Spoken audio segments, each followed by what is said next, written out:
వాళ్ళు ఈ శ్లోకం తప్పులు చదవకుండా ధారణ చేసి అమ్మవారి పాదం మీద కొద్దిగా కుంకం వేసి ఈ శ్లోకం చదివి నమస్కారం చేస్తే భర్త దీర్ఘాయుష్మంతుడై చక్కగా పుత్రపౌత్రాదులను చూసి 3 తరాలు చూసి ఆయన ఒడిలో తలపెట్టుకుని తన శరీరం విడిచిపెట్టగలిగిన భాగ్యాన్ని పొందుతుంది.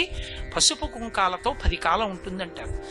ఇది యథార్థంగా నా జీవితంలో ఒకానొక సందర్భంలో అనుభవంలోకి వచ్చింది ఒక విషయంలో. కానీ వ్యక్తిగత విషయాలు నేను సభావేదికల మీద చెప్పడం నాకు అలవాట్లేదు, అందుకని చెప్పను. అంత గొప్ప శ్లోకం. అందులో శంకరులు అంటారు,